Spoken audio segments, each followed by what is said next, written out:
The scope's crosshairs settled on a man's temple. Saigon, 1972. The rooftop reeked of gunpowder and monsoon rain. Through the heat shimmer rising from tar paper, the shooter's finger found the trigger with the tenderness of a prayer. 800 yards. Impossible for most men. Routine for Robert "Ghost" Reeves. The rifle spoke once. The target dropped like a puppet with cut strings. Static crackled through the radio receiver beside him, urgent and metallic.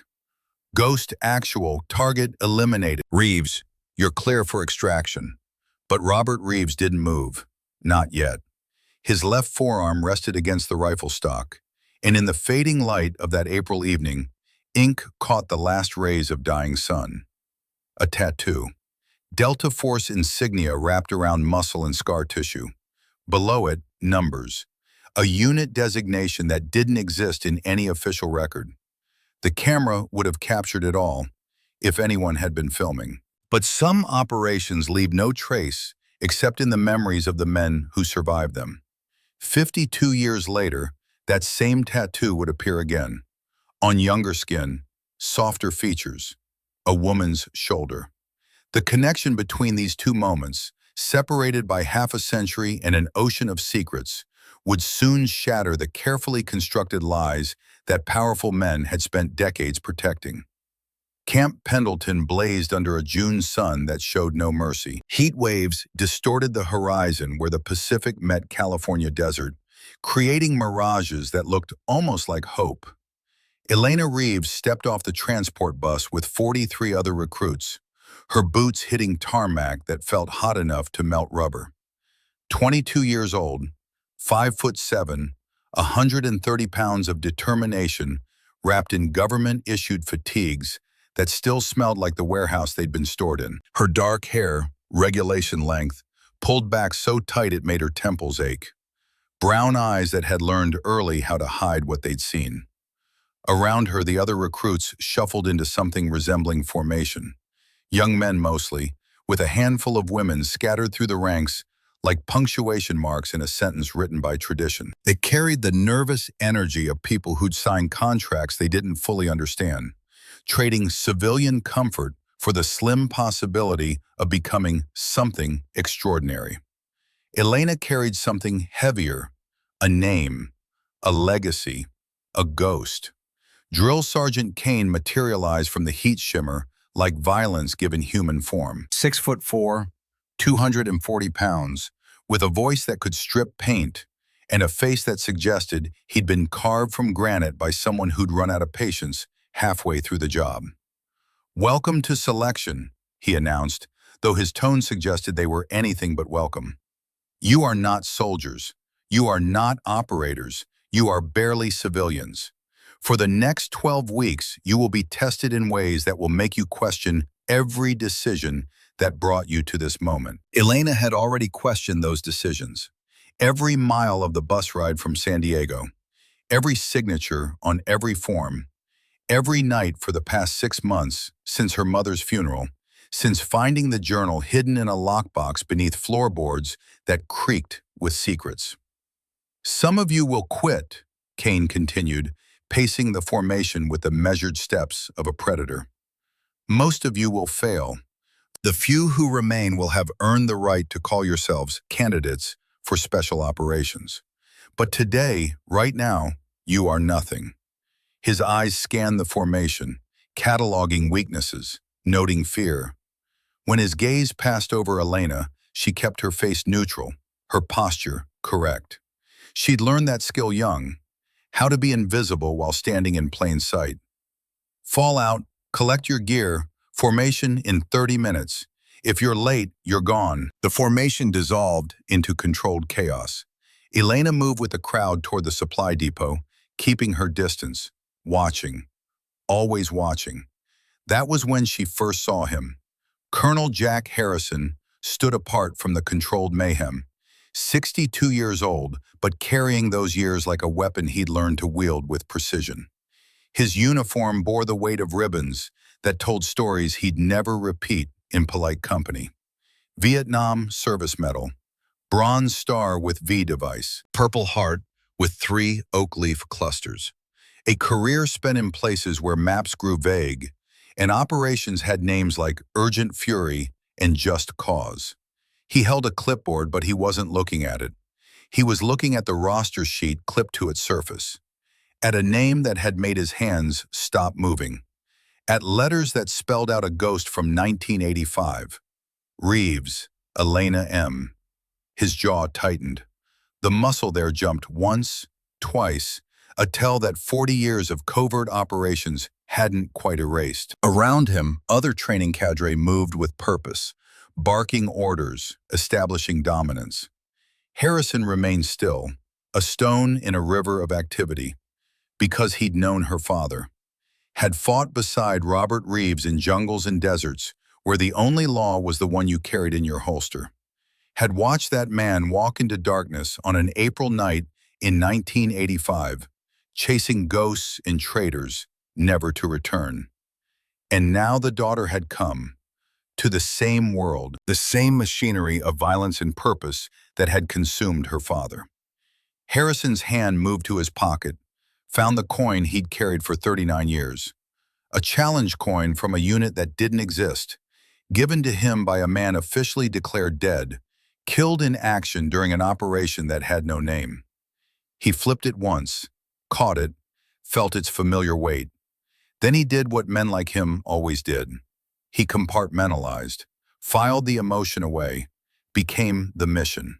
But his eyes tracked Elena Reeves as she moved through the supply depot, studied the way she moved, economical, aware, like someone who'd been taught to navigate hostile environments, just like her father. The barracks smelled like industrial cleaner and anxiety.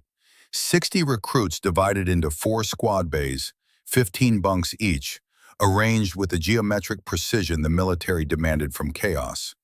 Elena claimed a bunk in the back corner, tactically sound, wall on 2 sides, clear line of sight to both exits. Her bunkmate materialized while she was stowing gear. Nina Rodriguez, 23, former signals intelligence specialist from Fort Bragg, trying to move up the food chain. Sharp eyes behind Army-issue glasses, hands that moved with the confidence of someone who understood circuits and code. Reeves, right? Nina's voice carried the rhythms of Texas border towns. Saw your name on the roster. Any relation to Robert Reeves? Elena's hands stopped moving, just for a moment, but Nina caught it. The ghost of Saigon? Nina continued, apparently unaware she just lobbed a grenade into the conversation. My grandfather served with a Robert Reeves in Vietnam, said he was the best shot he'd ever seen, could hit targets at distances that shouldn't be possible. Elena resumed unpacking. Her voice came out flat, practiced. Common name. Nina nodded, but her eyes suggested she didn't believe it. Sure, common. The conversation died there, smothered by the weight of things left unsaid. Around them, other recruits engaged in the careful dance of first impressions, establishing pecking orders, forming alliances that might last through hell or break at the first sign of pressure. Marcus Webb held court near the center of the bay. 24 years old, former college football player from Texas, built like someone who'd been genetically engineered to cause damage. His voice carried the easy confidence of someone who'd never met a challenge he couldn't muscle through. 12 weeks, he announced to anyone listening. I'll be top of the class. Already got word that Delta is watching this selection cycle. Tyler Grant, barely 19, looked up from the bunk where he was struggling with a regulation bed-making technique that seemed designed to break spirits. You really think you can make it through? Marcus flexed. Actually flexed. Son, I benched 345 in college, ran a 4.440. Special operations is just football with guns. Elena turned away, hiding the expression that threatened to break through her careful mask. She'd known men like Marcus, all muscle and confidence until the first bullet came looking for them.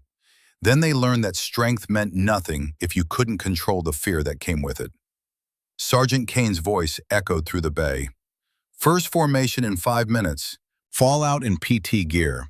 And ladies and gentlemen, I suggest you get comfortable with disappointment, because that's all you're going to feel for the next 3 months.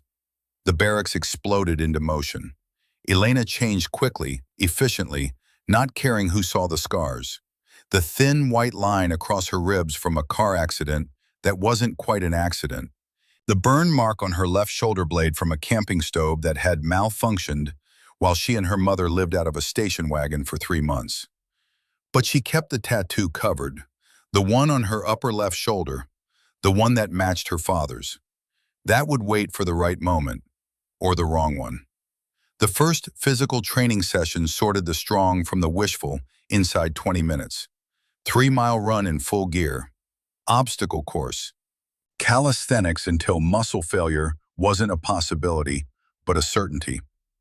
Elena paced herself, stayed in the middle of the pack, never first, never last. Invisible again. But her form was too clean, her breathing too controlled. She moved like someone who'd done this before, in circumstances where failure meant more than just embarrassment. Harrison watched from the observation tower, made notes that had nothing to do with physical performance. He'd seen this pattern before. The deliberate mediocrity, the calculated averages, someone trying very hard not to stand out, someone with something to hide. At the rifle range that afternoon, Elena's cover started to slip. The M4 carbine felt like coming home. Her hands moved through the weapon check with the unconscious competence of muscle memory. Breathing, stance, sight picture, trigger control, elements her father had taught her starting at age 8, in empty fields where the only witnesses were crows and conscience. The first shot surprised her, center mass. The second followed before she realized she'd pulled the trigger. Same hole. The third. The fourth.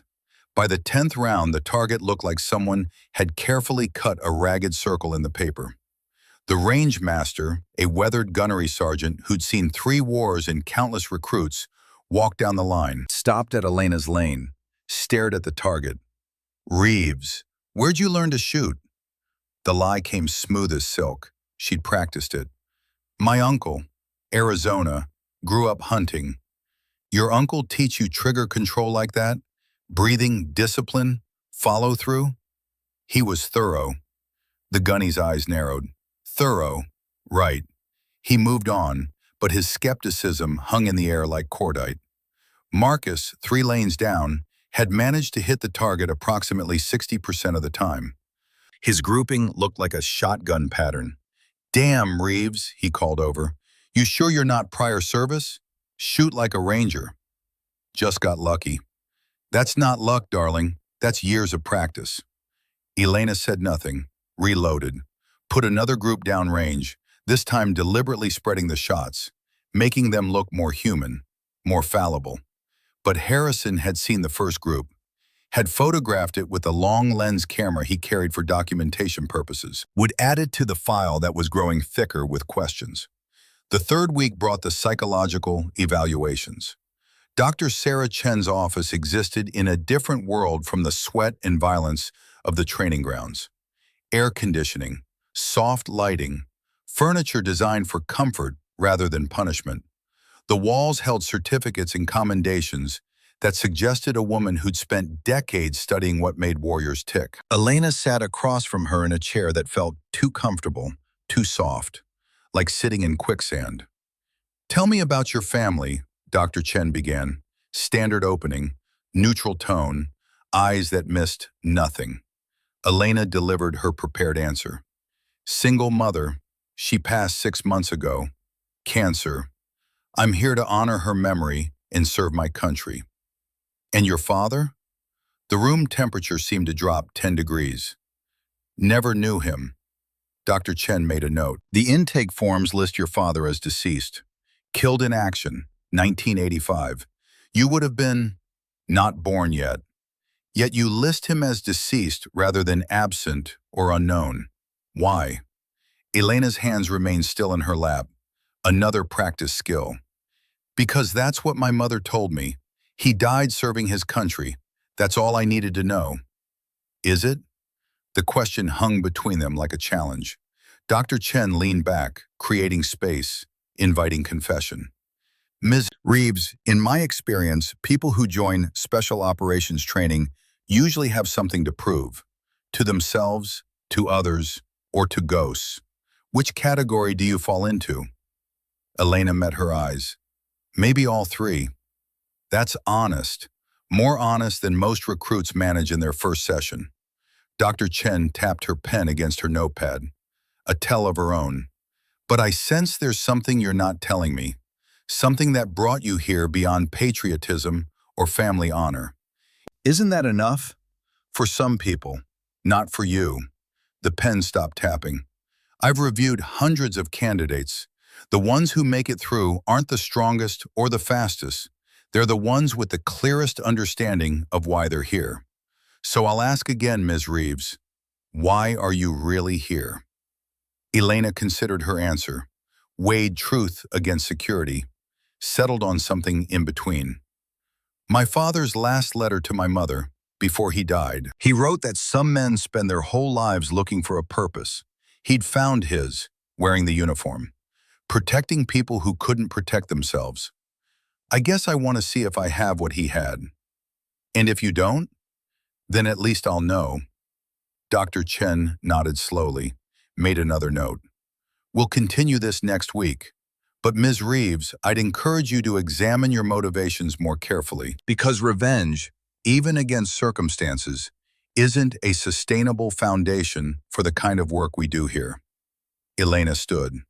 It's not revenge, doctor. It's inheritance. She left before Dr. Chen could respond, but the psychologist's eyes followed her out, troubled, seeing patterns that didn't quite fit the story being told. Week 4 brought night navigation training. 50 recruits, divided into teams of 5, given coordinates and 8 hours to reach extraction points, scattered across 20,000 acres of California wilderness. No lights, no GPS, just maps, compasses, and the kind of pressure that separated the competent from the confident. Elena's team consisted of Marcus, Nina, Tyler, and a quiet kid from Montana named Davis, who could read terrain like poetry. They moved through darkness that felt alive, hostile, testing. 2 hours in, Marcus wanted to take point. Elena let him. Leadership wasn't about dominance. It was about knowing when to lead and when to let others learn through failure. They got lost inside 30 minutes. We need to be heading northwest, Marcus insisted, his compass reading suggesting otherwise. Trust me, I've got natural direction sense. Nina checked her own compass. Natural sense is telling you wrong. We're going northeast. We'll miss the checkpoint by 3 miles. I played football in weather worse than this. I know. You knew where the end zone was because someone painted it on the grass. Elena's voice cut through the argument, quiet, but carrying weight. Nina's right. We adjust course now, or we fail. Marcus turned, surprised to hear her speak. She'd been silent for most of the exercise. You sure? Elena pulled out her map, used a red lens flashlight to study the topography. Davis, what's that sound? Southwest, maybe 400 meters? Davis tilted his head, listened. Creek. Seasonal drainage, probably dry this time of year. It's not on the map. Old maps. Terrain changes. Elena nodded. Which means we're here, not where Marcus thought. Nina's course correction puts us back on track. They adjusted. Made the checkpoint with 20 minutes to spare. The next 3 teams wouldn't arrive for another hour. At the rally point, warming by the fire the cadre had built, Marcus sidled up to Elena. Where'd you learn land nav like that? YouTube. Bull, you read that map like you've done it under fire. Elena stared into the flames. Maybe I just pay attention. But Tyler, sitting nearby, had noticed something else. During the course correction, when Elena had pulled out her map, her sleeve had ridden up. Just for a moment, just enough. He glimpsed dark ink on her shoulder. Military style, significant somehow. The kind of thing that told stories people didn't want heard. He didn't say anything, but he filed it away. Added it to the growing collection of details that didn't quite add up about Elena Reeves. Harrison made his decision during week 5. The pieces weren't fitting together. And in his experience, when pieces didn't fit, it meant someone was hiding the actual picture. He called in a favor, the kind of favor that men with his background could call in once, maybe twice in a lifetime. A contact at Langley, someone who owed him from Lebanon, from operations that had no official record. I need background on a recruit, Elena Reeves, 22, mother deceased, father listed as Robert Reeves, KIA 1985. The silence on the other end lasted 3 seconds too long. You said Robert Reeves? You know the name. Jack, that file is sealed, has been for 40 years, above my clearance level, which tells me everything I need to know. It should tell you to stop asking questions. Harrison watched the recruits through his office window, Elena among them, running the obstacle course again, pushing herself past exhaustion into the territory where the body quit and the mind had to take over. She deserves to know the truth about her father. Maybe, but maybe the truth will destroy her. Some secrets get classified for good reasons, and some get classified to protect the guilty. The contact side. Static crackled across the secure line. I'll see what I can do, but Jack, if I were you, I'd be very careful about opening doors that were sealed for a reason. What you find behind them might not be what you expect. The line went dead. Harrison set down the phone, looked at the photograph on his desk. Himself and Robert Reeves, Delta Force, 1983. Young men who thought they were immortal, invincible, inevitable. One of them had been wrong about all three. And now the daughter had come, carrying secrets she might not even know she possessed, hunting ghosts that might still be hunting her. Harrison had survived 3 wars and 100 operations by trusting his instincts. Those instincts were screaming now, telling him that Elena Reeves was about to bring something dangerous into the light, something that powerful people had spent 40 years keeping buried. The medical examination came on week 6. Routine screening, height, weight, blood pressure, general fitness, the kind of bureaucratic necessity that military organizations used to justify their existence. Elena stripped to regulation athletic wear in the examination room. Sports bra, shorts, enough exposed skin to reveal the geography of her past. The Navy corpsman conducting the exam was professional, efficient, unbothered by the human form in front of him. He noted the scars, made clinical observations about old injuries. Then he saw the tattoo. Upper left shoulder, 4 inches square, dark ink, professionally done, expensive work. A Delta Force insignia, the distinctive spearhead design. Below it, numbers, a unit designation. The corpsman's pen stopped moving. Ma'am, I need to note this tattoo for the record. When did you get this? 18th birthday. The design is specific, military unit insignia. You understand that unauthorized wear of military symbols is... It was my father's unit. I got it as a memorial. The corpsman looked at her file, saw the KIA notation, nodded slowly. I see. I'll note it as memorial artwork, but ma'am, I have to tell you that unit designation, some people might have questions. My father earned that patch. He died wearing it. I wear it to honor his memory. Anyone has a problem with that, they can discuss it with me personally. The corpsman raised his hands, backing off. Understood, ma'am. Just doing my job. But when she left, he made a phone call to his supervisor, who made a phone call to security, who made a phone call to Harrison, who already knew about the tattoo, had known since week 1 because he made it his business to know everything about his recruits. But seeing it confirmed, documented in official medical records, changed the equation. Because that unit designation didn't exist, officially. It had been scrubbed from records after Operation Nightfall collapsed in 1985. After Robert Reeves disappeared into Soviet territory, carrying secrets that could have destroyed careers, ended lives, rewritten history.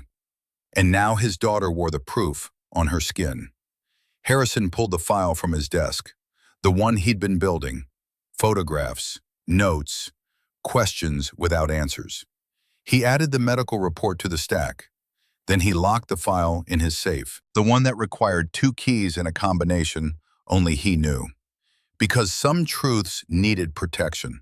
From the world, from the people who might kill to keep them hidden, and from the young woman who might die seeking them. Outside his window, the California sun began its descent toward the Pacific.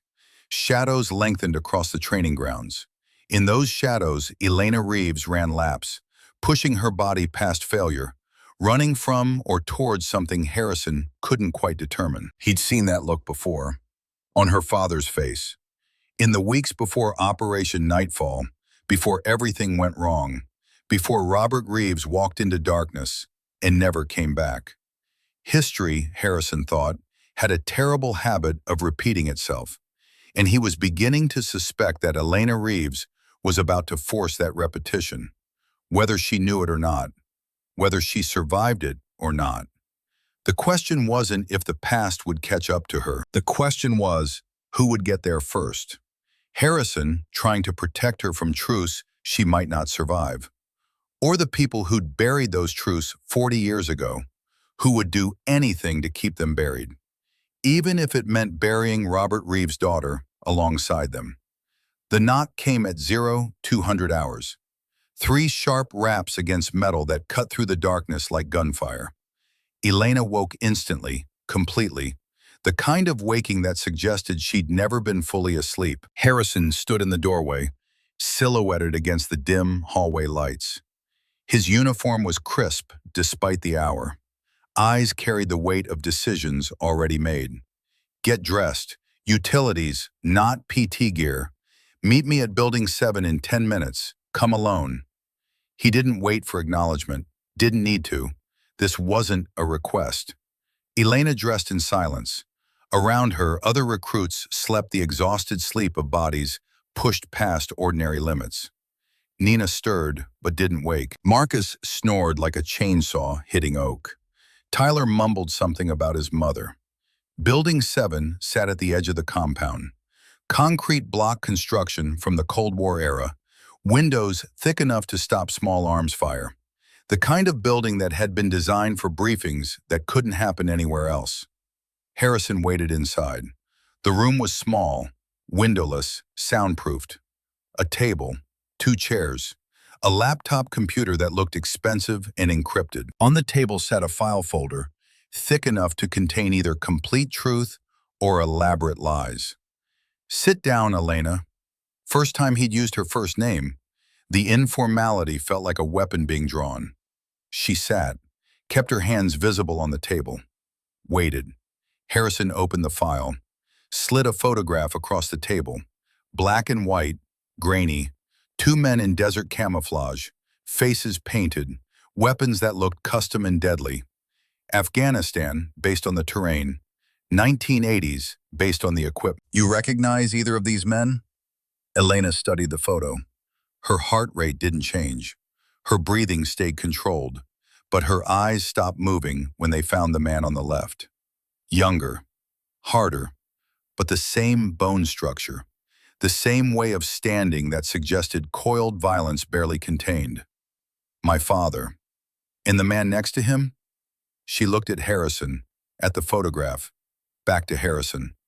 Understanding dawned slowly, like blood spreading through water. You. Harrison nodded. Afghanistan, 1984. We were hunting Soviets who were hunting Mujahideen commanders. Off-book operation. No records, no oversight, no backup if things went wrong. Your father and I spent 7 months in those mountains, living like ghosts. He pulled out another photograph. This one showed a safe house, crude furniture, maps spread across tables. 5 men, all Delta, all looking like they'd forgotten what civilization felt like. We were brothers, closer than blood, the kind of bond you only forge when you're the only thing standing between each other and death. Harrison's voice carried textures of memory, edges of grief. Robert Reeves was the finest soldier I ever served with, and the best friend I ever had. Elena's hands had moved from the table to her lap, hiding the tremor that was trying to start. What happened to him? Harrison closed the file, stood, walked to the wall where a map of Afghanistan hung, old creases suggesting it had been folded and unfolded countless times. The official story? He was killed during a classified operation in 1985, died serving his country. Name on a wall somewhere, honors rendered, case closed. And the unofficial story? The true story. Harrison turned. His face had aged 10 years in 10 seconds. Your father didn't die in 1985. He was hunting a traitor, someone inside the CIA who was selling operational intelligence to the Soviets, getting our people killed, compromising missions. He called it Operation Nightfall. Elena felt the floor shift beneath her. The journal, the coded entries, the coordinates and names that had made no sense. You knew about the journal. Not a question. Harrison's expression confirmed it. I knew Robert kept operational notes. Knew he didn't trust the official channels. Smart man. The day before he disappeared, he told me that if anything happened to him, I should look for documentation. Insurance, he called it. Harrison returned to the table, opened the laptop, pulled up scanned documents, CIA cables, operational summaries, after-action reports, all marked with classification levels that meant they shouldn't exist outside of secured government facilities. Operation Nightfall was supposed to be a meet with a Soviet defector, someone claiming to have information about the mole. Your father went in alone, against protocol, because he didn't know who he could trust. The laptop screen showed a map of the Soviet-Afghan border. A small red X marked a location in the mountains. He never came back from that meeting. The Soviets claimed they'd killed an American spy attempting to infiltrate their territory. We had no body, no confirmation, nothing but radio silence. Harrison's finger traced the border on the screen. Command ordered me to stand down, told me Robert had gone rogue, that he was unstable, that any rescue attempt would be suicide and unauthorized. But you didn't believe them. I knew Robert, knew he'd never go rogue. So I went looking. Spent 3 weeks in those mountains, following every lead, bribing every warlord, threatening every Soviet officer I could find. Harrison pulled up another document, a Soviet military police report translated into English, dated December 1985. I found this in a filing cabinet in Kabul, 6 years later, after the Soviets pulled out. Prisoner transfer document. One American male, unidentified, severely injured, transferred from field detention to Lubyanka prison in Moscow for interrogation. Elena read the document. The description matched her father. Height, weight, approximate age. Distinguishing marks including a Delta Force tattoo on the left forearm. He was alive. Was, Harrison emphasized the past tense. That report is dated December 85. After that, nothing. No other transfers, no interrogation transcripts, no execution records. Robert Reeves entered the Soviet prison system and vanished. The room felt smaller, colder. Elena's mind raced through implications, possibilities, the mathematics of hope and loss. Why didn't you tell anyone? Why didn't the government? Because someone in our government wanted him to disappear. Harrison's voice carried an edge that could cut glass. The same someone he was hunting, the mole, Winter Wolf. Elena's head snapped up. How do you know that name? Because your father told me, the night before he went to that meeting. He said if anything happened to him, I should remember 2 things. Winter Wolf was real, and Winter Wolf had enough power to bury anyone who got too close. Harrison pulled out one more photograph, recent, color. A man in his 80s, distinguished, wearing an expensive suit, speaking at what looked like a Washington think tank event. Admiral David Mercer, retired, former deputy director of the CIA. In 1985, he was running covert operations in Southwest Asia. He had oversight on everything we did, including Operation Nightfall. Elena studied the face. Aristocratic features, silver hair, eyes that suggested intelligence and ruthlessness in equal measure. And you think he's Winter Wolf? I know he is. Harrison tapped the photograph. Your father was closing in on proof. That's why Mercer sent him into that trap. That's why he ordered me to stand down. That's why Robert Reeves officially died in action instead of being listed as captured. Because if he was captured, there'd have to be rescue attempts, investigations, attention Mercer couldn't afford. Exactly. Elena stood, paced the small room. Energy needed an outlet before it exploded. So my father spent 40 years in a Soviet prison because someone in our government betrayed him. And you've known this how long? I've suspected for 39 years. I've known for certain for about 3. Harrison's voice carried the weight of decades. I couldn't prove it. Mercer's protected, connected to everyone who matters. Any accusation without ironclad evidence would end my career and probably my life.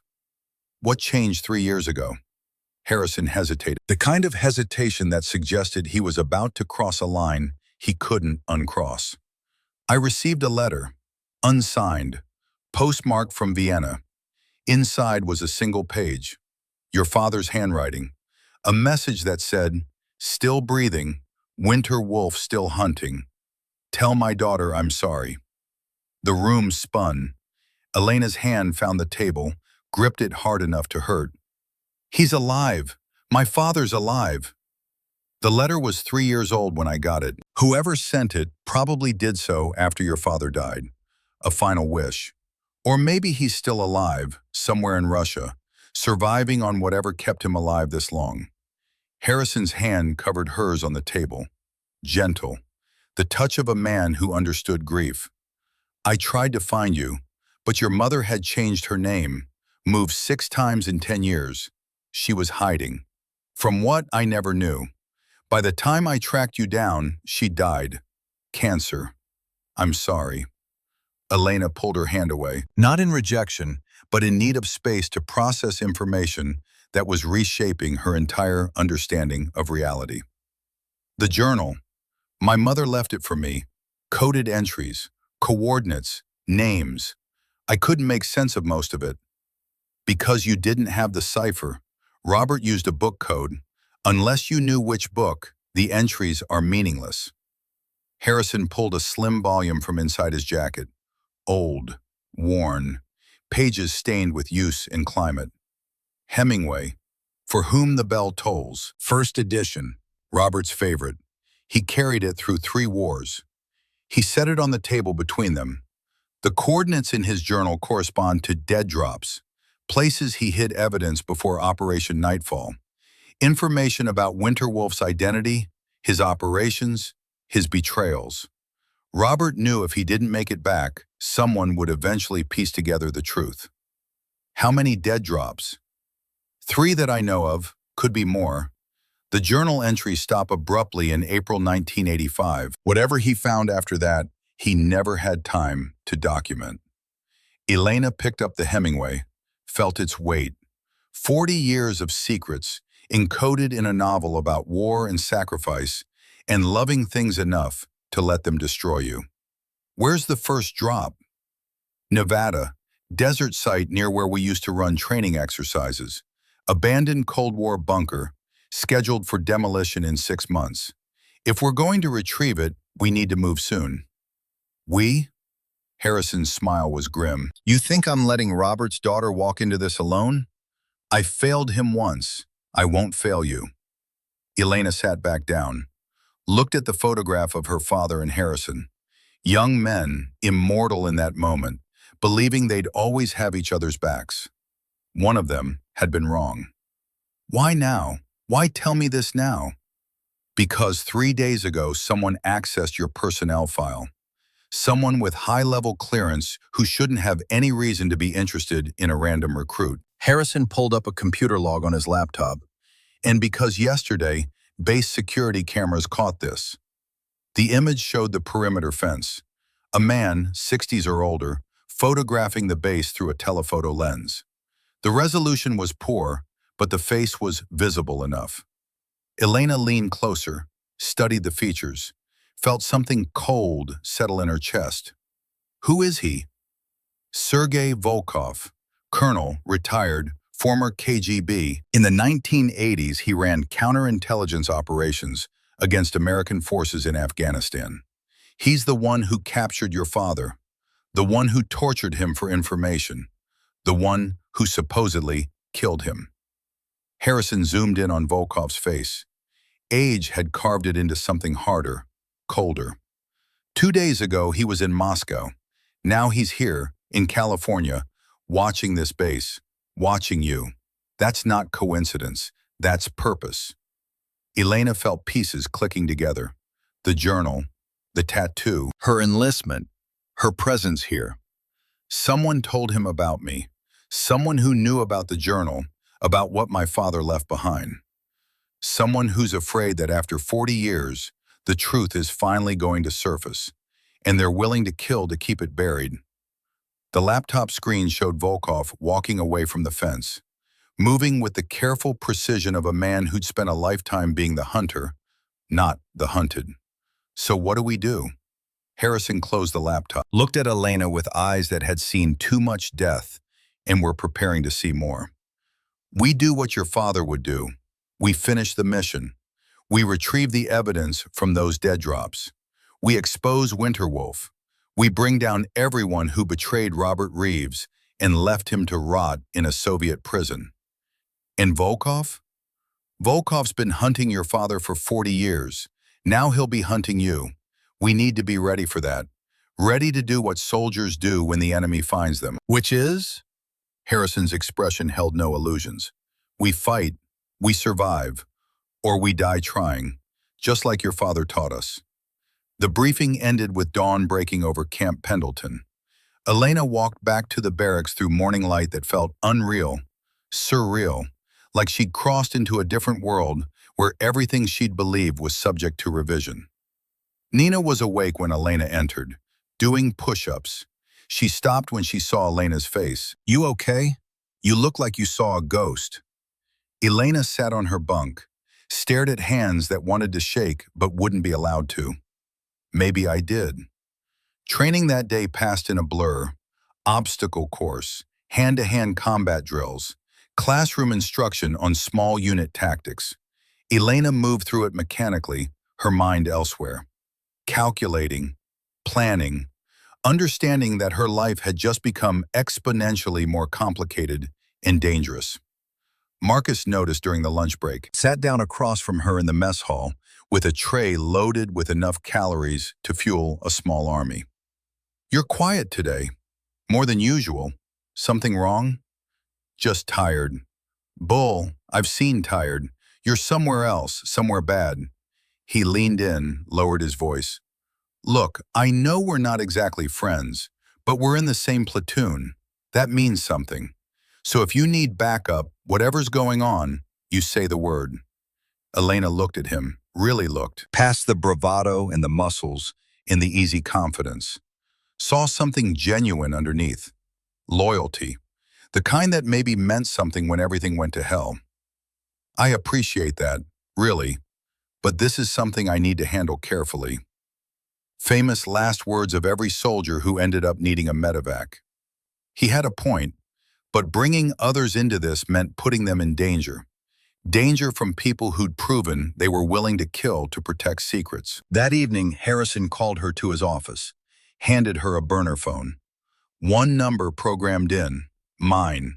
You see anything suspicious, anyone following you, anything that feels wrong, you call. Don't wait. Don't try to handle it alone. You think they'll move that fast? I think they've had 40 years to perfect how they handle threats. And I think you just became a threat the moment you enlisted. The tattoo, the name, the timing. Too many coincidences. Someone's been watching you, waiting to see what you do. Elena pocketed the phone. The dead drop. When do we go? This weekend. There's a training exercise scheduled off base. I'll arrange for you to have equipment malfunction, separate from your unit. We'll have 6 hours, maybe 8, before anyone notices you're missing. And if Volkov's watching, then we'll find out just how good your father's training was. The week crawled past. Elena maintained her cover, her performance, her careful mediocrity. But at night, alone in her bunk, she studied the journal, used the Hemingway cipher Harrison had given her, decoded entries that read like accusations from beyond the grave. Winterwolf knows about the Lebanon operation. 3 good men dead because of his intelligence leak. Winterwolf meeting with Soviet contact, Vienna, March 1984. Photographed from distance. Negative secured in drop site Nevada 1. Evidence perfect for a desert training exercise that would take them miles from observation. Elena's unit loaded into trucks at 0600. Harrison had arranged for her to carry communications equipment that would, predictably, malfunction 30 miles into the exercise. Standard procedure was to return to base for replacement. Standard procedure would be ignored. The malfunction happened on schedule. Harrison, acting as observer for the exercise, ordered Elena to return to base with one other person for safety. That person was Nina, who'd volunteered before anyone else could. "I'll go with her. Better than humping another 20 miles in this heat." Marcus looked disappointed. Tyler relieved. The rest of the unit barely noticed. Sergeant Kane, overseeing the exercise, gave Harrison a questioning look but said nothing. He'd learned long ago that colonels had their reasons. The truck dropped them at a crossroads. Harrison waited in a civilian vehicle, parked half a mile down a dirt road that looked abandoned. "Change of plans," he said when they climbed in. "Nina, I need you to trust me when I say that what we're about to do is important, dangerous, and completely off book. You can stay with the vehicle, no questions asked, or you can come with us. But if you come, you're all in. No halfway." Nina looked at Elena, at Harrison, at the desert stretching in all directions. "Does this have something to do with why Reeves has been wound tight as a spring for 2 weeks?" "Yes. And it's important enough that a full-bird colonel is risking his career?" "Yes." Nina nodded. "Then I'm in, but someone better explain what the hell we're doing before we get there." They drove. Harrison laid out the basics. Robert Reeves, Winterwolf, the dead drop. Enough truth to explain the mission without revealing details that could get Nina killed. She listened, processed, asked the kind of intelligent questions that suggested she was evaluating risk versus reward. "So we're basically committing treason by accessing classified material without authorization." "Technically, yes. And if we get caught, we're all going to military prison. Most likely, and the people we're going up against have already proven they're willing to kill to protect their secrets." "Definitely." Nina sat back, looked out the window at landscape that hadn't changed much since the Pleistocene. "Well, at least it's not boring." The bunker sat at the base of a ridgeline, camouflaged so well that even knowing it was there, it took 20 minutes to find the entrance. Concrete and steel, built during an era when nuclear war seemed inevitable and survival seemed possible if you just dug deep enough. The door had been sealed with a chain and padlock. Harrison produced bolt cutters. The chain fell away like the decades it had been holding. Inside smelled like dust and decay and forgotten purposes. Their flashlights cut through darkness that felt absolute. Rooms appeared in the light. Bunks, storage, a command center with equipment so old it belonged in museums. Robert said the drop was in the communications room, behind a panel in the floor. They found the room, found the panel. It took all 3 of them to pry it open. Beneath, wrapped in waterproof material that had survived 40 years of desert climate, sat a metal container. Elena lifted it out, felt its weight. 40 years of truth, compressed into something she could carry. Harrison's hand on her shoulder. "Whatever's in there, we look at it together. Your father trusted me with this. I won't let you face it alone." She opened the container. Inside, photographs, documents, cassette tapes labeled with dates and locations, a handwritten note in her father's precise script. "To whoever finds this, the photographs show Winterwolf meeting with KGB Colonel Volkov in Vienna, 1984. The documents prove he's been passing classified information for at least 3 years. The tapes contain recordings of conversations that implicate him in the deaths of at least 7 American intelligence operatives. His name is David Mercer, current Deputy Director, CIA. He cannot be touched through normal channels. He has too much power, too many allies. If you're reading this, I'm probably dead. But the truth isn't. Use it. Expose him. Make sure good men stop dying for his greed. And if my daughter ever reads this, Elena, I'm sorry. Sorry I wasn't there. Sorry you're carrying this burden. But you're strong. Stronger than you know. You have your mother's heart and your father's stubbornness. That's a dangerous combination. Finish what I started. Not for revenge, for justice. I love you. I always have, even from the grave. Dad.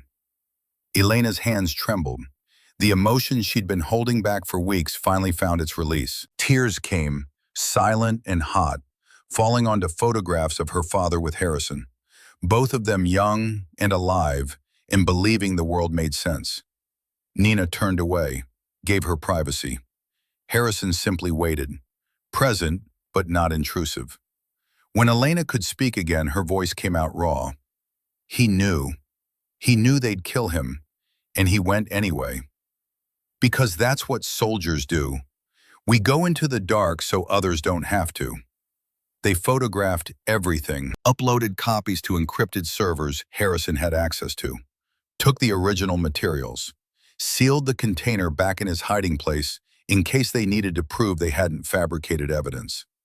The drive back was silent, each of them processing what they'd found, what it meant, what came next. They were 15 miles from base when Harrison's phone rang. Secure line. He answered, listened, his face going rigid. When? How many? Pause. Understood, we're 20 minutes out. He ended the call, looked at Elena in the rearview mirror. That was base security. There's been an incident. Someone tried to access your barracks room, bypassed the lock, got inside, tore the place apart looking for something. The journal. Most likely, they fled when another recruit came back early. But Elena, here's the thing. The recruit who interrupted them? Tyler.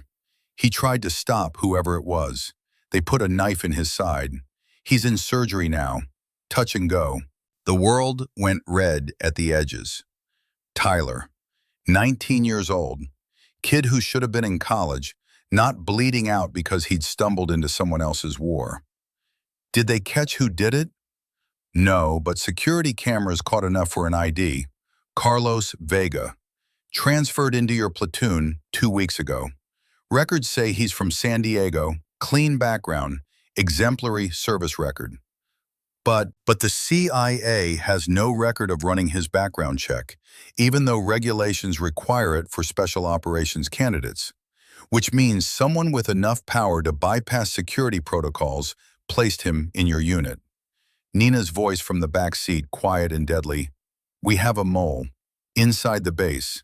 Someone working for whoever's trying to bury this. Harrison nodded. And they just proved they're willing to kill. Not just your father 40 years ago, but a 19-year-old kid today. Elena felt something crystallize inside her. Something cold and hard and absolutely certain. Then we don't wait for them to come at us again. We go on offense. We use what we found. We force Mercer into the open. We end this.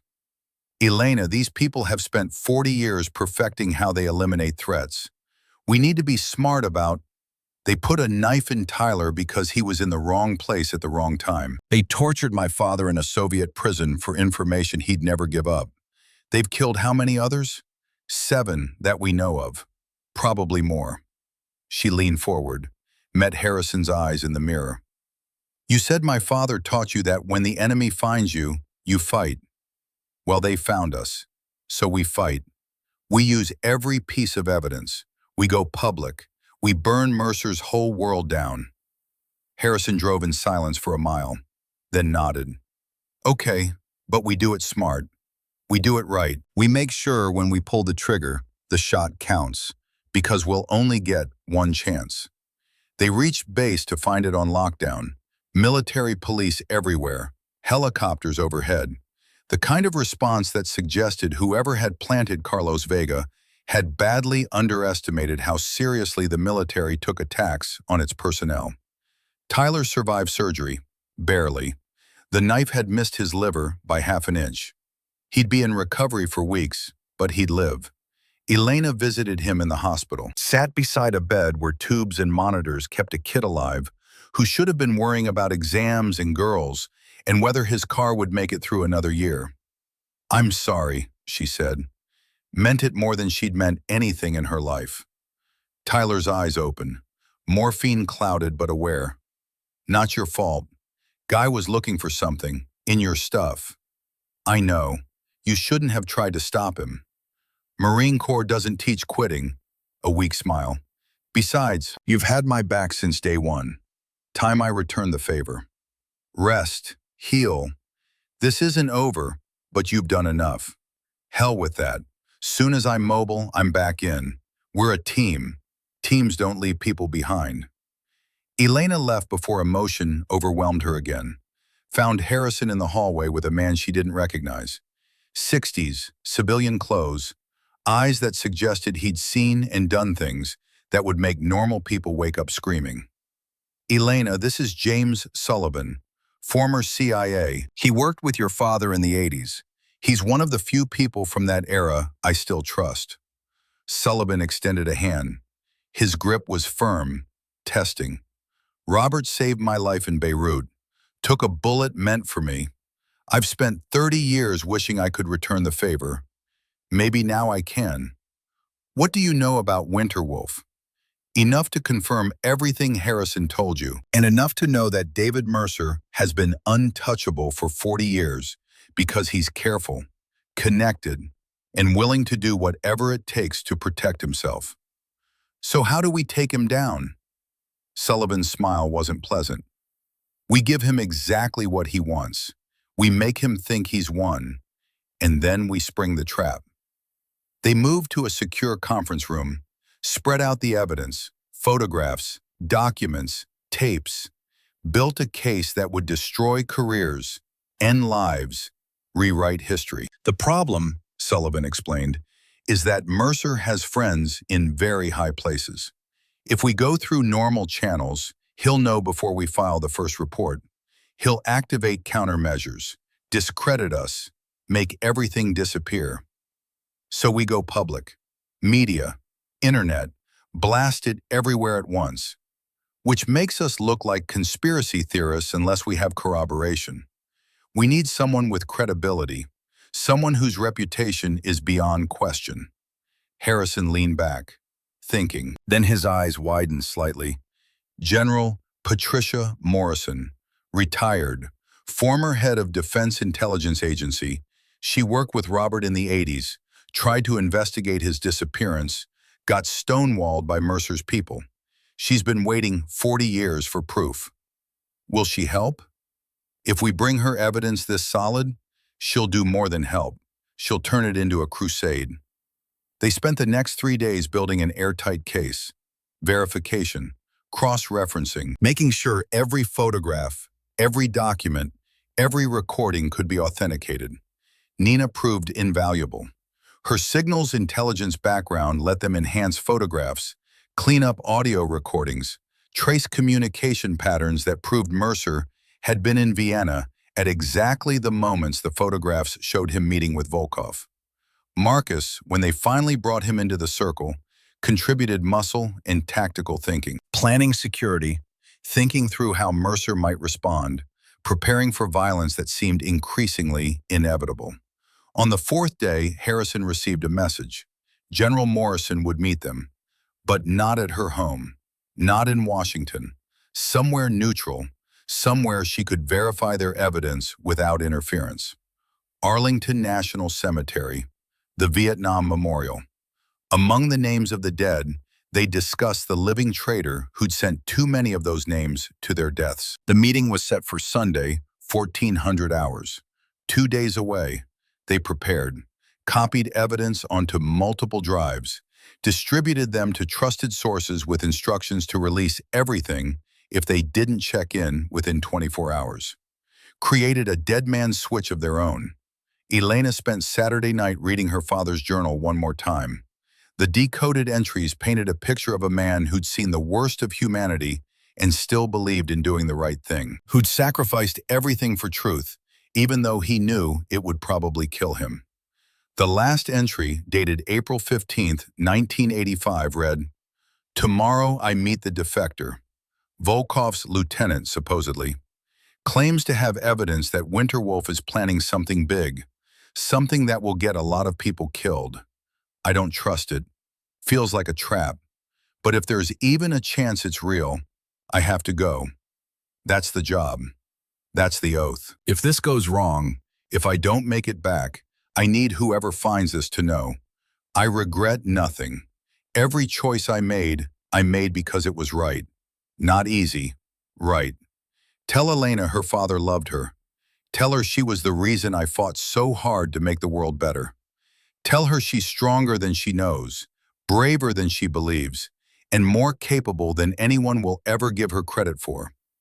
Tell her to be the person I saw in her eyes the last time I held her, the person who doesn't quit, who doesn't back down, who faces the dark because someone has to. Tell her I'm proud of her, even if I never got to say it."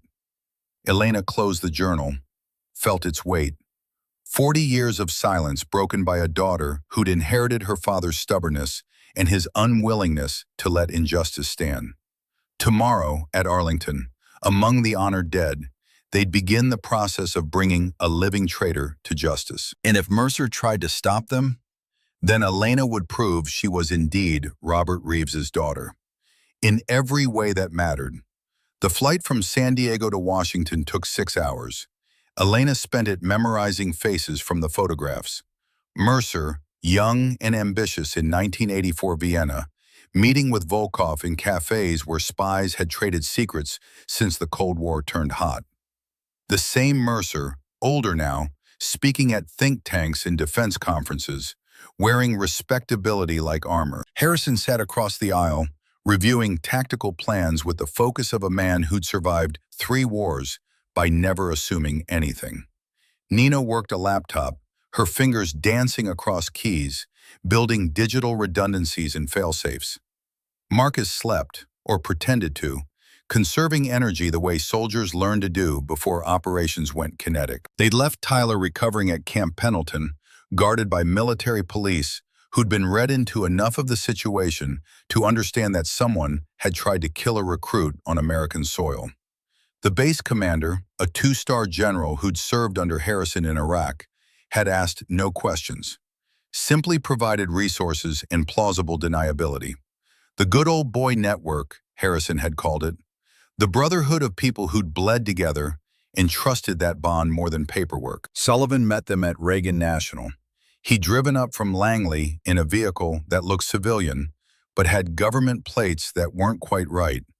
The kind of subtle tell that suggested whoever was watching would know exactly who was coming and why. General Morrison confirmed for 1400 hours. Vietnam Memorial, South End. She'll have 2 former DIA analysts with her, both retired, both with clearances high enough to verify what we're showing her. Sullivan handed Harrison a small device that looked like a car key fob. Signal jammer. Short range, but it'll keep anyone from listening in electronically. The cemetery has good sight lines, though. If someone wants to observe from distance, they can. Let them observe. Elena's voice carried edges it hadn't possessed 6 weeks ago. Let them see we're not backing down. They checked into a hotel in Arlington.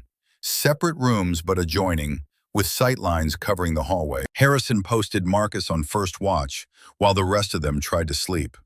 Elena lay in darkness, staring at a ceiling she couldn't see, thinking about her father.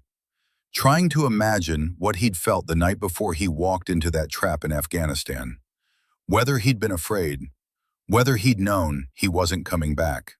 The journal suggested he'd known, had accepted it, had gone anyway because that's what soldiers did when the mission mattered more than the man. She understood that now. Understood it in ways she couldn't have 6 weeks ago, before boot camp had stripped away civilian softness and revealed something harder underneath. Something that had always been there, inherited from a father she'd never known, but had somehow always carried inside her. Sleep came eventually, shallow and haunted by dreams of desert mountains, in prison cells, and a man with her eyes, dying alone in darkness, while his country forgot he existed. Sunday morning arrived with weather that felt like an omen. Gray skies, temperatures dropping, wind carrying the smell of coming rain. They dressed carefully, business casual, nothing that would draw attention in a cemetery full of tourists and families honoring their dead. Elena wore a jacket that concealed the Glock 19 Harrison had given her. 15 rounds, one in the chamber, 2 spare magazines. More firepower than she should need in a national cemetery. Probably not enough if Mercer decided to move against them violently. They arrived at Arlington 2 hours early, walked the grounds, identifying sight lines and exit routes. The cemetery sprawled across 600 acres, containing 400,000 graves. Heroes and legends resting in rows that stretched toward horizons, marked by monuments to sacrifice. The Vietnam Memorial cut into a hillside like a wound that had never quite healed. Black granite panels bearing 58,000 names of men and women who died in a war that America had tried to forget but couldn't quite manage. Harrison stopped at one panel, touched a name. His finger traced letters carved into stone. Jimmy Morrison, General Morrison's son, helicopter pilot, shot down during the evacuation of Saigon, April 1975. She was a colonel then, stationed in Germany, couldn't even attend his funeral. His voice carried textures of old grief. That's why she'll help, because she knows what it's like to lose someone to a war that didn't have to happen. Elena found herself searching the panels, looking for her father's name. It wasn't there. He disappeared after Vietnam ended, officially killed in a classified operation that had no memorial, no recognition, no acknowledgement beyond a file buried in some CIA basement. The forgotten dead. The ones who'd sacrificed everything and received nothing but silence in return. At 13:45 hours, General Patricia Morrison arrived. 74 years old, but carrying those years like a weapon she'd learned to use effectively. Ramrod straight posture, silver hair cut military short, eyes that had commanded intelligence agencies and stared down Pentagon generals without flinching. She wore a simple black coat over a white blouse, no jewelry except a wedding ring worn thin by decades. Behind her came 2 men, both 60s, both with the careful awareness of people who'd spent careers in the intelligence community. They positioned themselves at angles that gave clear views of approaches while maintaining conversational distance. Harrison saluted. The general returned it crisply. "Colonel Harrison, it's been too long." "General Morrison, thank you for meeting us." Her eyes moved to Elena, studied her with the intensity of someone reading classified documents. "You're Robert Reeves's daughter." "I see it. Same bone structure. Same way of standing that suggests you're ready for violence, but hoping to avoid it." She extended a hand. "Your father was one of the finest intelligence operatives I ever worked with. His disappearance was one of the great failures of my career. I tried to find him, tried to get authorization for rescue operations. I was blocked at every level. By Mercer, among others, but yes, primarily Mercer. He had the authority to classify everything related to Operation Nightfall so deeply that even people with my clearance couldn't access it." Morrison's jaw tightened. "I knew something was wrong. Knew Robert wouldn't go rogue, but I couldn't prove it. After a year of hitting walls, I gave up. That failure has haunted me for 40 years. Harrison handed her a tablet computer. "Then maybe today we can finally give you closure." For the next 30 minutes, Morrison and her analysts reviewed the evidence. Photographs that placed Mercer in Vienna during meetings with known KGB operatives. Documents proving he'd redirected intelligence reports, altered operational summaries, buried evidence of Soviet penetration of American intelligence networks. Audio recordings of conversations where Mercer discussed payment for services rendered, operational security, the elimination of threats to his position. Morrison's face remained neutral throughout, but her hands gripped the tablet hard enough that her knuckles went white. When she finished, she looked up. Her eyes had gone cold in ways that suggested what she was feeling couldn't be safely expressed in a public cemetery. This is actionable. This will destroy him. Not just his reputation. This is conspiracy, treason, accessory to murder of federal agents. If we can authenticate these materials, Mercer will spend whatever remains of his life in a maximum security federal prison. Can you authenticate them? Elena asked. My analysts will need 48 hours. Full forensic examination, chain of custody verification, expert analysis. But based on preliminary review, yes, this looks legitimate. These photographs match other intelligence we have from that era. The documents use correct formatting, classification markings, terminology. The audio will need voice analysis, but the content matches known operations. She handed the tablet back to Harrison. Here's what happens next. You give me copies of everything. I take this to the current director of the CIA, who happens to be a former student of mine and someone I trust absolutely. We brief the Attorney General. We build a prosecution so airtight that Mercer can't use his connections to escape. And then we arrest him. How long?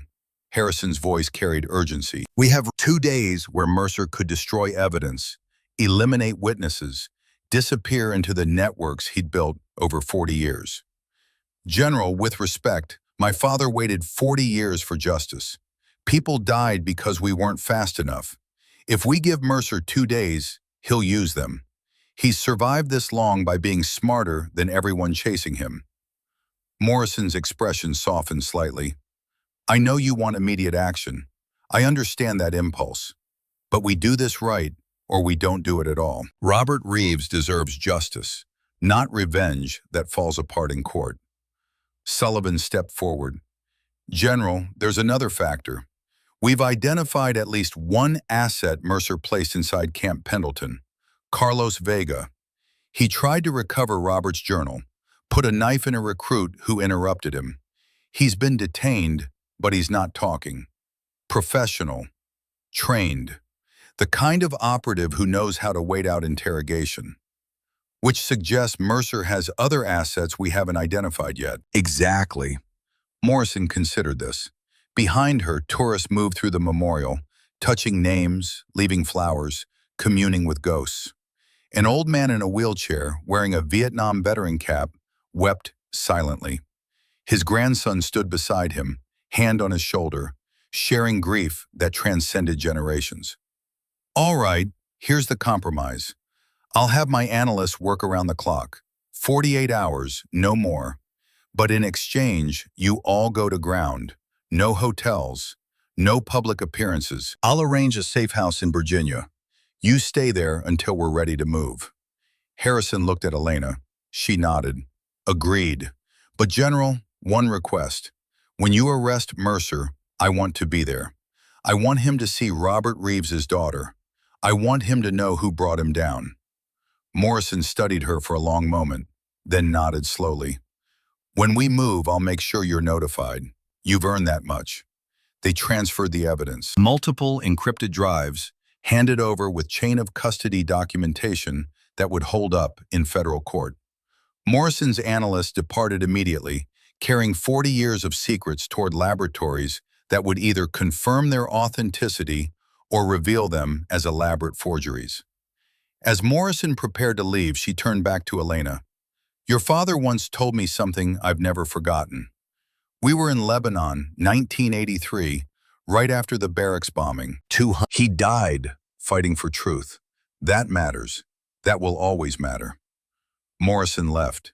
Her security detail formed up around her, and they disappeared into the cemetery like ghosts returning to their proper haunting grounds.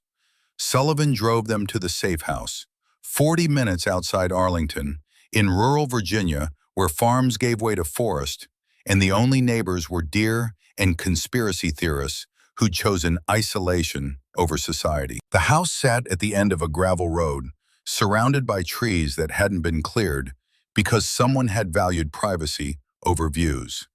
Inside looked like every government safe house ever built. Functional furniture, no personality, walls thick enough to stop rifle rounds, windows with ballistic film. A panic room in the basement with supplies for 2 weeks and communications equipment that could reach satellite phones anywhere on Earth. Home sweet home. Sullivan activated the security system. Cameras covered every approach. Motion sensors ringed the property. Anyone trying to reach the house would be detected long before they arrived. I'll be staying in the cottage out back. Former Secret Service, good with a rifle, better with paranoia. You're as safe here as anywhere. They settled in. Marcus took first watch, positioned on the second floor where he could see the access road. Nina, she'd appeared silently, moving with the careful steps of someone who understood that Elena might need space or might need company. Defining okay is getting harder. Yeah, that happens when you discover your whole life was built on lies. Nina poured herself coffee, added enough sugar to qualify as dessert. For what it's worth, your dad sounds like he was a good man.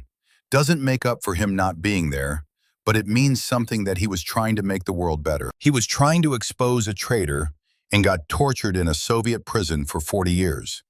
That's not better. That's tragedy pretending to be heroism. Maybe, or maybe it's heroism that looks like tragedy because he didn't get to see how the story ended. Nina sipped her coffee, made a face. This tastes like regret and poor decisions. Despite everything, Elena smiled. That's what government coffee always tastes like. They sat in comfortable silence. Outside, evening settled over Virginia countryside. Birds called their final songs before darkness. Wind moved through trees with sounds that could be mistaken for voices if you listened wrong. Harrison joined them. He looked older in the kitchen light, years catching up with him, or maybe just the weight of carrying other people's secrets for so long. When this is over, when Mercer's arrested and the truth comes out, what are you going to do? He asked Elena.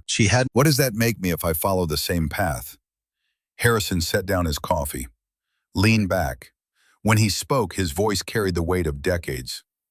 I've been a soldier for 42 years, seen things I'll never talk about, done things I'll never admit to. I've killed people who probably deserved it, and maybe some who didn't.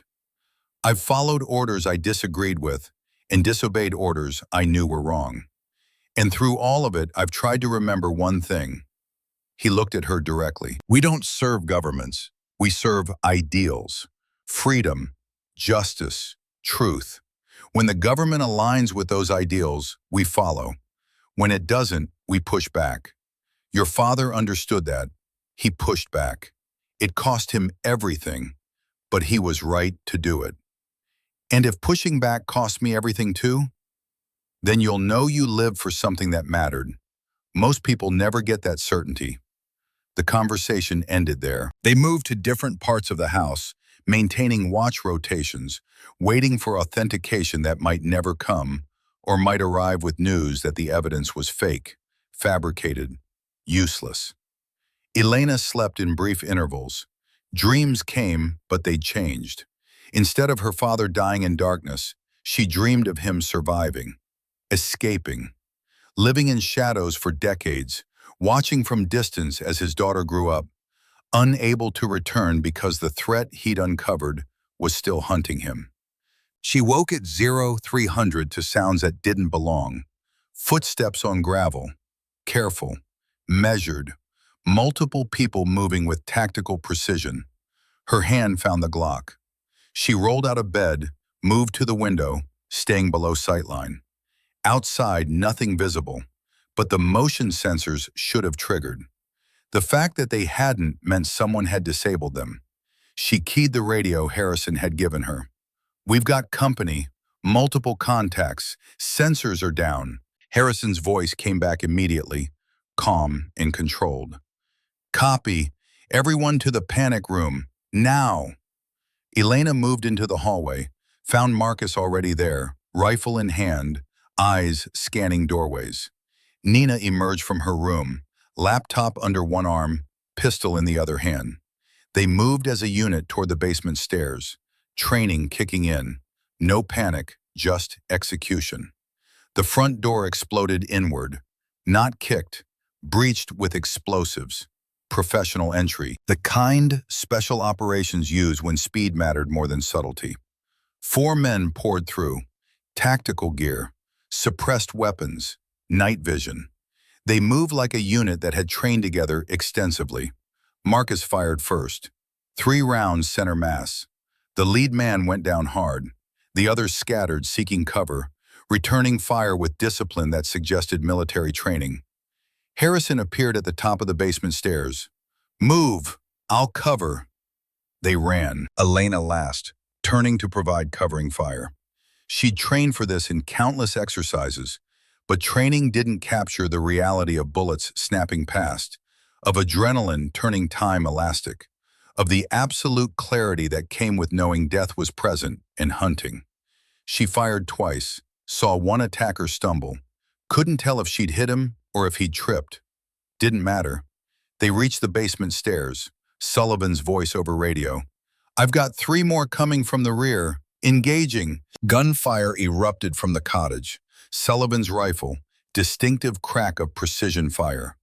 Return fire, automatic weapons, volume over accuracy. They tumbled into the panic room. Harrison slammed the steel door.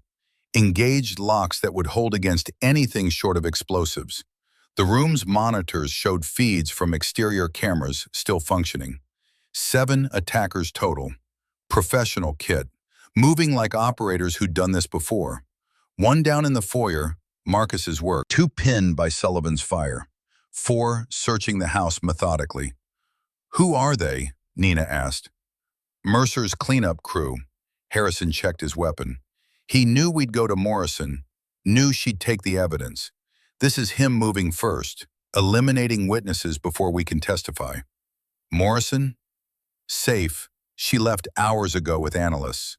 She'll be in a DIA facility by now, surrounded by security Mercer can't penetrate.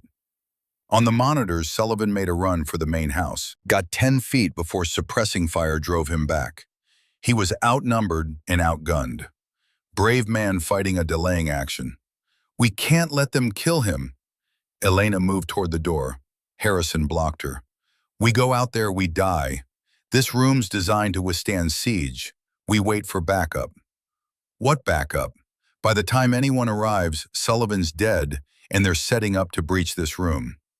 Then we hold until they give up or run out of time."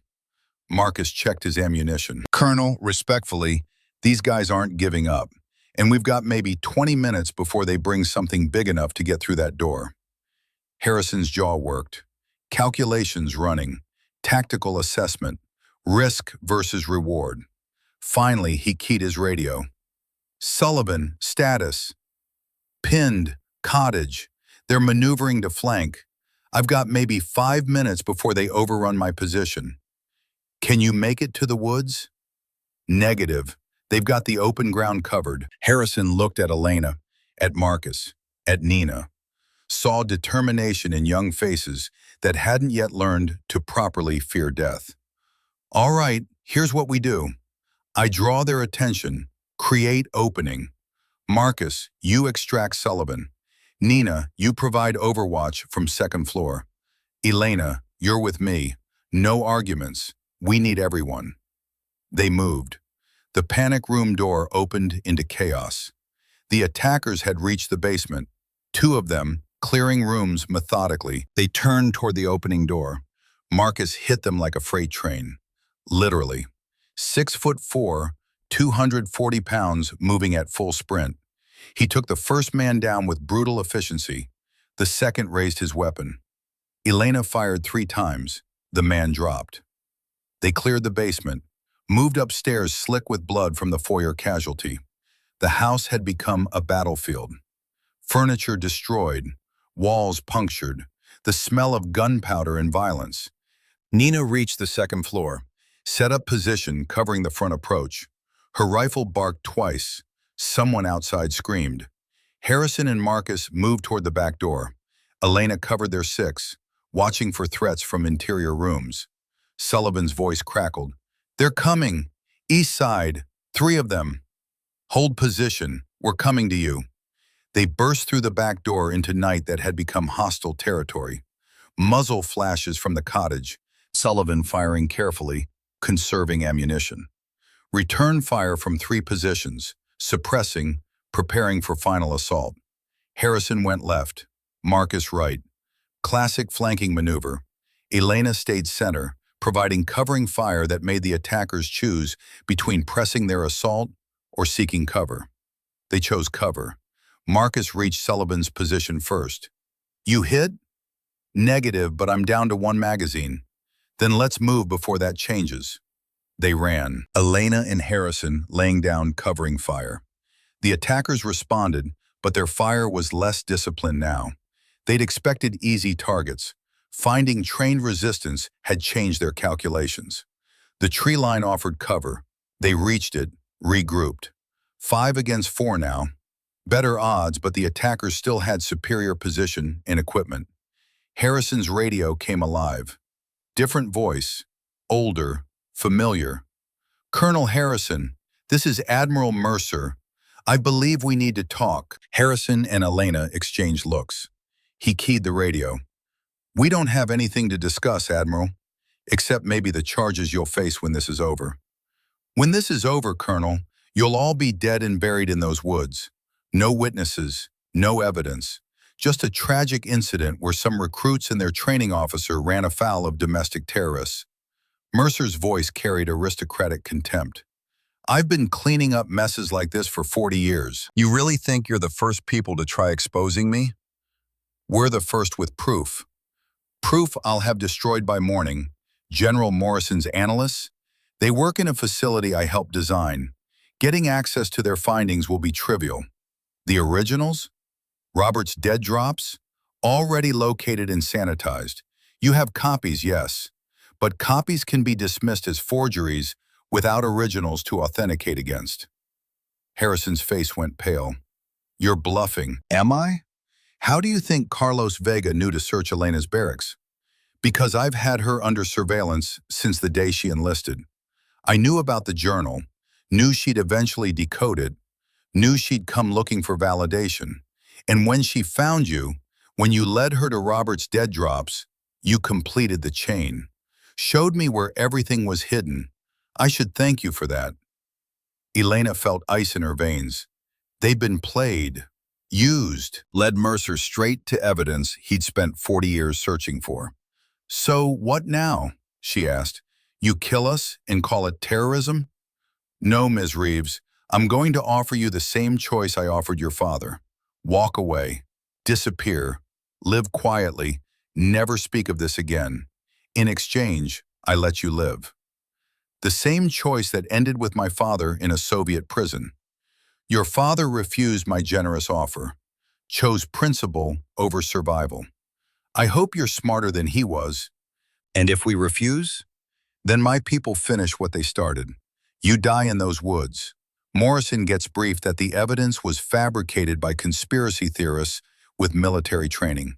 "The story dies with you, and I continue serving my country for another comfortable decade before retiring to a beach somewhere warm." The channel went silent. Mercer had said his piece. Given his ultimatum, now he waited for their response. Elena looked at Harrison, at Marcus, at Sullivan, at Nina, visible through the house window, still maintaining overwatch position. "We can't fight them, not with the ammunition we have, not without backup." "Backup's 20 minutes out," Sullivan checked his watch. "Called it in before the attack started. FBI's hostage rescue team. But 20 minutes might as well be 20 hours. Harrison's expression suggested he was calculating impossible mathematics. How to survive 20 minutes against professional killers with superior position and firepower. Then Elena remembered. The panic room, the communications equipment. "The room has satellite uplink, military grade. We can broadcast everything. The evidence, our testimony, all of it. Send it everywhere at once. Media, Congressional oversight committees, inspector generals. Flood the zone so completely that Mercer can't contain it. He'll cut the connection. His people will be monitoring for electronic emissions. Then we transmit fast, everything at once, compressed files, maximum bandwidth. Even if he cuts us off after 10 seconds, it might be enough. It wasn't a good plan. It was a desperate plan. The kind soldiers made when all the good options had evaporated. Harrison nodded slowly. Marcus, Sullivan, you hold this position. Nina stays on overwatch. Elena and I make for the panic room. We get one shot at this. Make it count. They moved, sprinting across open ground toward the house. The attackers opened fire immediately. Rounds snapped past. Marcus and Sullivan returned fire, forcing the attackers to cover. Elena's boots hit the back porch, the door, the kitchen, the basement stairs. Harrison right behind her. They reached the panic room. She dove for the communications console, while Harrison locked them in. The system powered up with agonizing slowness. Military grade meant bulletproof, but not fast. She pulled the encrypted drives from her jacket, the ones Morrison had copied, that Elena had kept back as insurance. Upload screen appeared. She selected everything: photographs, documents, audio files, video testimony they'd recorded, addresses for 50 recipients, major media outlets, congressional staffers known for investigating intelligence community abuses, watchdog organizations, journalists who'd built careers on exposing government malfeasance. Her finger hovered over the send button. Once we do this, there's no going back. We'll be famous or infamous. Either way, our lives change forever. Harrison's hand covered hers. Robert knew you'd be the one to finish this. They pressed the button together. The upload began. Progress bar crawling across the screen. 1%, 2%. Network bandwidth was good. Satellite connection strong. 5%. Gunfire erupted above them. The attackers had breached the house. 10%. Explosions, flashbangs, the sounds of close quarters battle. 15%. Harrison's radio, Nina's voice, strained. They're in the house. I'm pulling back to... Static. Then silence. 20%. Marcus. Sullivan's hit. I've got him, but we need extraction. 25%. The panic room door shuddered. Something hitting it hard. Shaped charges, probably. Designed to breach reinforced steel. 30%. Elena's hands gripped the console, willing the progress bar to move faster. Every percentage point was information getting out. Evidence spreading beyond Mercer's ability to contain. 40%. Another explosion. Closer. The door was failing. 50%. Harrison positioned himself between Elena and the door, drew his pistol. Whatever happens, you keep that upload running. 60%. The door buckled, metal screaming. One more blast would do it. 70%. Elena's radio crackled, different voice. Professional. Authoritative.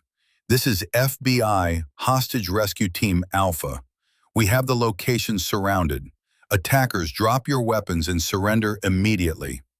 The gunfire stopped. Sudden silence more shocking than the violence had been. 80%. Harrison keyed his radio. FBI, this is Colonel Harrison, U.S. Marine Corps. We have wounded. Multiple attackers inside the structure. Copy that, Colonel. Hold your position. We're coming to you. 90%. Elena watched the bar crawl toward completion. Each second felt like an hour. The panic room door hung twisted on its hinges, but the attackers had apparently decided that federal agents changed the tactical equation. 95%. Footsteps on the stairs, voices calling out. Federal agents, if you're in there, identify yourself. Colonel Jack Harrison, we're friendly, don't shoot. 100%. Upload complete. Transmission confirmed to 47 of 50 recipients. 3 addresses bounced. Network errors. But 47 was enough. 47 meant the information was out. spreading beyond recall. Elena sat back, felt tension drain from muscles she hadn't realized were locked rigid. Harrison helped her stand. "Come on, let's go see if we survive this." They emerged from the panic room into a house that looked like a war zone. FBI agents in tactical gear cleared rooms with the methodical efficiency of people who'd done this countless times. Paramedics worked on Sullivan, who'd taken a round through the shoulder but was conscious, pale but determined, pain medication keeping the worst at bay. Marcus sat against a wall, bleeding from a scalp wound, but grinning. "Hell of a night, Colonel." Nina appeared from upstairs, escorted by 2 agents. She had a black eye and a limp, but gave Elena a thumbs up. They'd survived.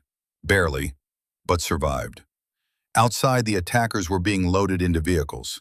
4 captured, 3 dead. The professional killers who'd come to eliminate witnesses had instead found themselves witnesses to their own failure. An FBI supervisor approached Harrison.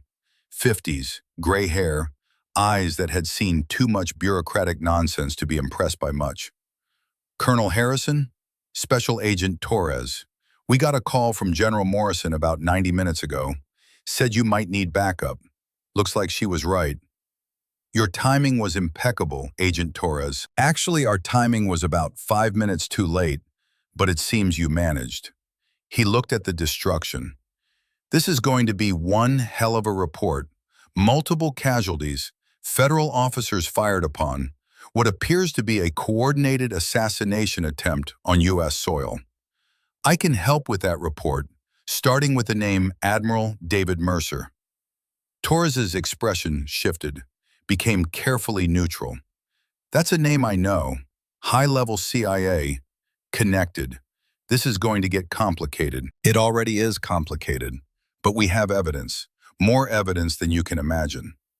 "Then I suggest we get you somewhere secure and start taking statements. Because if half of what General Morrison told me is true, this is going to be the biggest intelligence scandal since Aldrich Ames." They were transported to an FBI facility in Quantico, debriefed separately. Elena spent 8 hours walking agents through everything: the journal, the dead drops, the photographs and documents, the audio recordings, Mercer's ultimatum over the radio. By the time she finished, dawn had broken over Virginia. She was released into a conference room where Harrison, Marcus, Nina, and Sullivan waited. Sullivan's arm was in a sling, heavily medicated but managing conversation. "It's spreading." Nina had her laptop open, monitoring news feeds. 3 major outlets have published stories in the last hour. CIA scandal. Former deputy director accused of treason. Federal investigation underway. "It's everywhere." Harrison nodded slowly. "Then Mercer's finished. Even with his connections, he can't survive this level of exposure." "Will they arrest him?" Elena asked. "FBI already has. Took him into custody 2 hours ago. He'll face federal charges. Conspiracy, treason, murder of federal officers. If they can prove half of what Robert documented, he'll die in prison." Elena felt something she hadn't expected. Not satisfaction, not joy, just exhaustion. The kind that came from carrying weight for so long that setting it down felt like losing part of yourself. "What happens now?" "Now?" Harrison smiled. "Now you finish what you started. Boot camp, selection, your career. You've earned it." "Have I?" "I violated regulations, accessed classified material, technically committed about 15 different felonies. You exposed a traitor who spent 40 years killing American intelligence officers. The military understands the difference between breaking rules and doing the right thing. Besides, you have a full-bird colonel and a 4-star general willing to testify on your behalf." Agent Torres entered the conference room. He looked tired but satisfied. "Thought you'd want to know. Mercer's cooperating, giving up names. Apparently his network was more extensive than we thought. We're looking at arrests across multiple agencies. This is going to reshape American intelligence for the next decade." "And the evidence? The originals from the dead drops?" Already secured, your intel was good. We recovered everything from the Nevada site. Mercer's people had located it, but hadn't removed the materials yet. Probably wanted to make sure they had everything before destroying it. Torres pulled out a chair, sat. You did good work, all of you. Your country owes you a debt. Elena thought about her father, about 40 years in a Soviet prison, about dying alone, forgotten, abandoned by the country he'd served. Will you look for him, my father? If there's any chance he's still alive? Torres's expression softened. CIA's already running traces, checking Russian prison records, interviewing defectors, following every lead.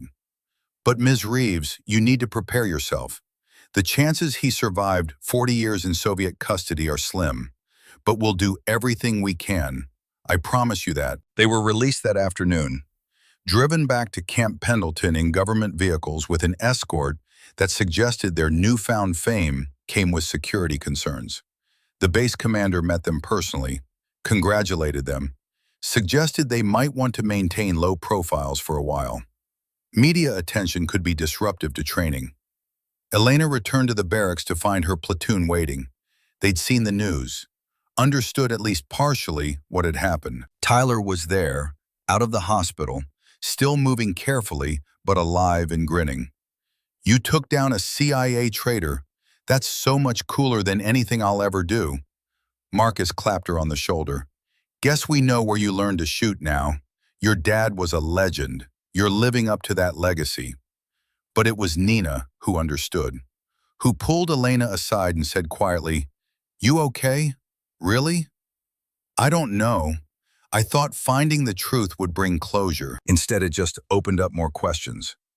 That's how truth works. It's messy and complicated and never quite as satisfying as we want it to be. When did you get so wise? About 5 minutes after I nearly died helping you upload classified evidence to the internet. Near-death experiences are very clarifying. Training resumed 3 days later. Elena had expected it to feel different. Instead, it felt exactly the same grinding physical challenges, the same mental tests, the same slow transformation from civilian to soldier. But something had changed inside her. She understood now what her father had known, that service wasn't about glory or recognition. It was about doing what needed to be done, even when no one would ever know you'd done it. 6 weeks after the Arlington meeting, after depositions and debriefings and countless hours of testimony, graduation day finally arrived. The weeks had passed in a blur. Selection continued. Recruits dropped out or were cut. The platoon shrank from 45 to 32 to 20. Elena made it through. Not at the top of her class, not at the bottom. Solidly competent. Exactly where she'd aimed to be. Graduation came on a day that felt like the first day she'd arrived. California sun, heat that made uniforms stick to skin, families in bleachers watching their sons and daughters become something new. Elena had no family present, but Harrison stood in the front row, in dress uniform, wearing the ribbons that told stories he'd never repeat. General Morrison sat beside him, silver hair gleaming, face carrying satisfaction that 40 years of waiting hadn't diminished. When Elena's name was called, when she walked across that platform to receive her certificate, she felt her father's presence. Not literally, not ghost story supernatural, but the weight of legacy, the inheritance of purpose, the understanding that she was continuing something he'd started. Colonel Harrison pinned her Marine insignia, shook her hand. His eyes held pride in something deeper, understanding. After the ceremony, Harrison pulled her aside, handed her an envelope. This came through CIA channels this morning, addressed to you. Elena opened it with hands that had learned not to shake. Inside, a single photograph, black and white, grainy, a man, 70s, weathered by decades, sitting in what looked like a Moscow cafe. His face was turned slightly away from the camera, but enough showed to see the bone structure, the way he carried himself. On the back, handwritten in script she recognized from the journal, still breathing, proud of you, Soon. Elena's breath caught. Is this real? Is he alive?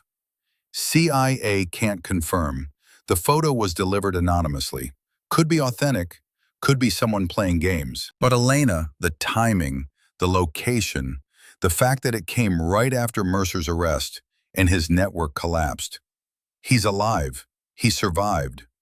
Harrison's hand on her shoulder. Steady. Real. Maybe, and if he is, if he's finally able to come home after 40 years, you gave him that. You and your refusal to accept that justice was impossible. What do I do now? Now you live your life. Continue your training. Become the soldier you came here to be. And if your father does come home, you'll be ready to meet him. Not as the child he left behind, but as the warrior you've become. Elena looked at the photograph, at the man who might be her father, living in shadows, waiting for the moment when shadows were no longer necessary. She thought about the journal, about the tattoo, about legacy and sacrifice, and the price people paid for choosing principle over survival. And she understood, finally, what her father had tried to teach through 40 years of silence. Some things were worth dying for, but more importantly, some things were worth living for, worth fighting for, worth becoming the person you needed to be to protect them. Freedom, truth, justice, the belief that one person, making the right choice at the right moment, could change the world. Her father had made that choice in 1985, had paid the price, but his choice had made hers possible. Now it was her turn to choose, to live up to the legacy, to be the person he'd believed she could become.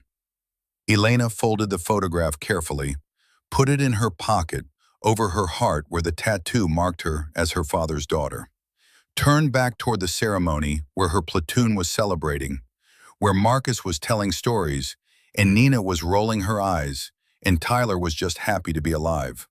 Her family now, the one she'd chosen, the one she'd earned. She walked toward them, toward her future, carrying her father's past, but no longer defined by it.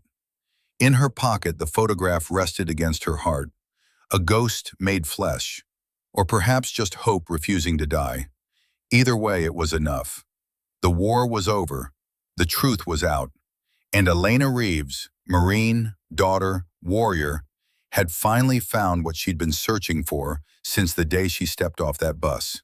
Not revenge, not even justice, purpose.